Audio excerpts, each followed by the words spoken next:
Welcome on in. Over the weekend, big news in the front office for USL. Over the weekend, multiple reliable sources are reporting or saying that Deputy CEO and Chief Real Estate Officer at USL, Justin Papadakis, has been voted off the USL's board.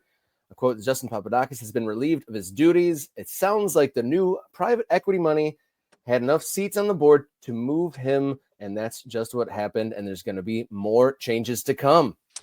Well, this is the bargain you make when you deal with private equity, when you bring in new money, when you bring in people who say, I have a stake in this and I want some control over how you're going to use my money because I want to see a return. I'm giving you my money with the idea that you're going to return something bigger to me at the end of the day. That's what private equity is all about. So this is a pretty big deal, right? Justin Papadakis, we've talked about him quite a bit because he's been the traveling salesman of the USL. Part right? of the reason why the clanker came around, his traveling whistle stop. The clanger is a direct result of Justin Papadakis popping up in front of city councils in places with 50,000 people and saying, you should have a soccer club. Let me sell you on an idea.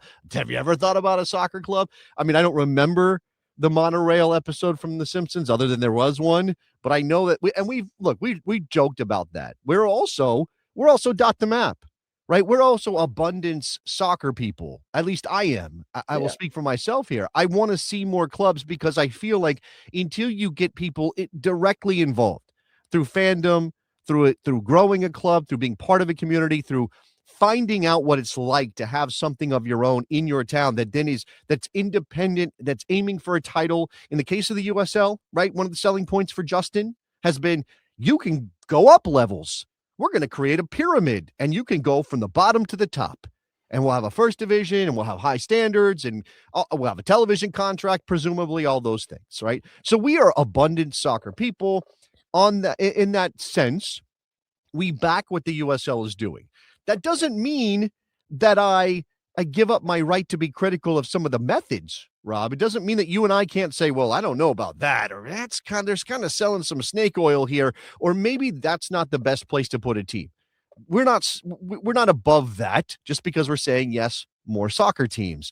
But if Justin is being pushed out, and remember, Justin, people might call him a nepo baby. They might.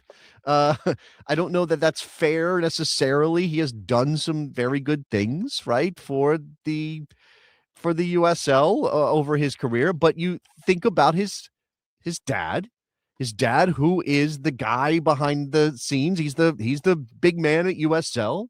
By the way, it's interesting timing too, because Alec Papadakis has just been named the Werner Fricker Builder Award winner for the U.S. Soccer or the National Soccer Hall of Fame this year. Is that correct, Rob? Do I have those details right? Yeah. So you have this situation now where the guy in charge of USL, the chief executive officer, Alec Papadakis, is awarded the Builder Prize for what he's done, while we are sitting here watching the USL kind of try to Johnny Appleseed their way across the country. And now the guy who was most responsible for that effort, who had chief real estate officer on his business card, is being pushed out.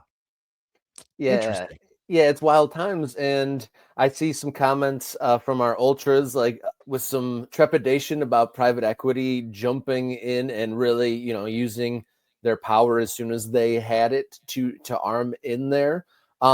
It's hard to know really what the outcome might be from this, but you could look on the other side of there's clubs folding. There's some places in the country that, he's planted flags. Papadakis has planted flags that did come to fruition. And so you can poke holes in what he's done. Obviously, he's spreading USL, and under his purview, this grand plan has, begun, but, not a 100% hit rate by any means. And then some folks are saying, maybe this is a good thing. It kind of takes it out of the hands of a family business, and there's more professionals in the room, in the halls of power.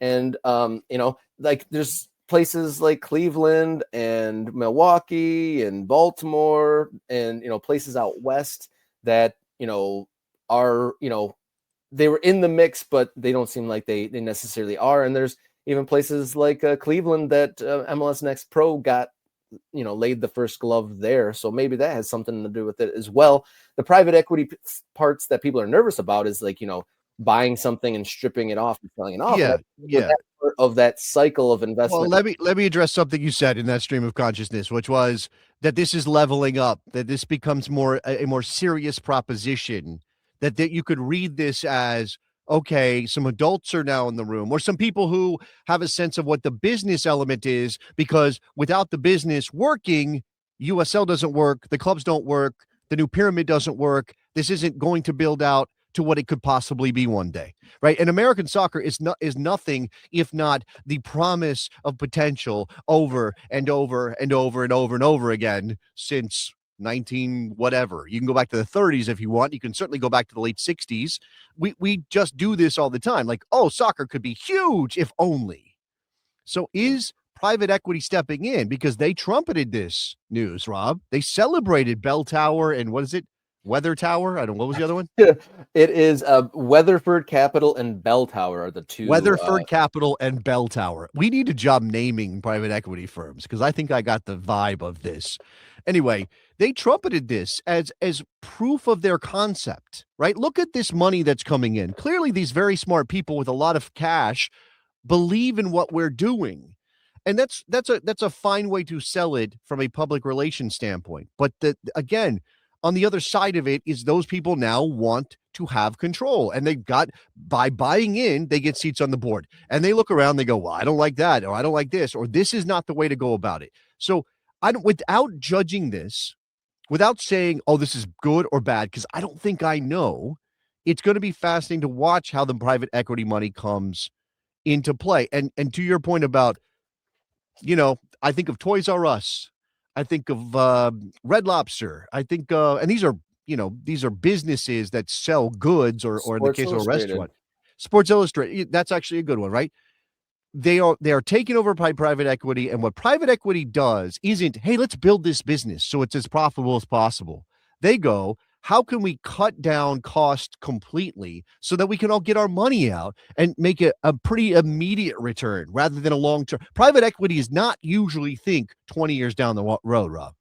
Yeah, and that's what this plan is. So I'm really curious as what the play is here. So as a thought experiment, what could they strip down and sell off at this point? There's independent clubs, sure, they have their stadiums, but there isn't like one golden ticket of a club. There isn't. I'm not sure if there's any, if the USL like central office has ownership stakes in any buildings or anything like that. But what does the USL currently have at this state that they could strip down and sell off? That I don't think that's a good question. I don't see a lot, right? I mean, I don't. The clubs are individual businesses. Remember that. The private equity does not care if the clubs are making money, losing money. That doesn't matter to them. They can't do anything to New Mexico United, to the Pittsburgh Riverhounds, to Charleston Battery. They cannot dictate anything. Those are individual businesses who are going to run their businesses as they see fit. USL is the corporate entity, is the organizer of the league, right? They are the one selling franchises. So if the business is selling franchises, Rob, right? Because that's what Justin Papadakis was doing. He was going out to sell franchises. He was showing up in a town, telling the city council, hey, with a couple of things, tweaks here or there, you can turn that stadium into a soccer stadium. Or, hey, I got a proposition for you, and I got some people who want to do a mixed-use development, and they want to build a soccer stadium. We'll put a team here. It'll be great. Right? That's what we're doing. That's what they're doing. It's the real estate speculation that these people are invested in, the private equity people. So what kind of change to the approach? If Justin Papadakis was doing the Johnny Appleseed Act, if he was traveling salesmaning American soccer with the USL brand attached, what change comes now that he's no longer the guy doing that? And those messages that we received and have heard, that this isn't the only change. So we'll see. I mean, it can be a complete reformation of the corporate structure of the United Soccer Leagues. We will see what more comes to play. Let me And address this from sure. Arribas Las Chivas. So real estate is less risky financially, but soccer is booming. So I imagine they want to link up the clubs and even league even closer to the profitable youth soccer model. Right? Look at what's happening in Homestead, Florida, with that project, right? Which is privately financed, right? The city is involved in some manner, but it's privately financed. And when we say privately financed, remember, you have to look under the hood a little bit. And sometimes you'll find out, oh, that land in the best part of town, and that's not Homestead, but there are examples. That land in the best part of town was leased by the city for $1 to a private firm coming in and spending their money to build. So it's a privately financed project, except for the fact that they're getting the land for nothing. Right. So that, again, this is where you have to look and say, okay, what's the money making proposition?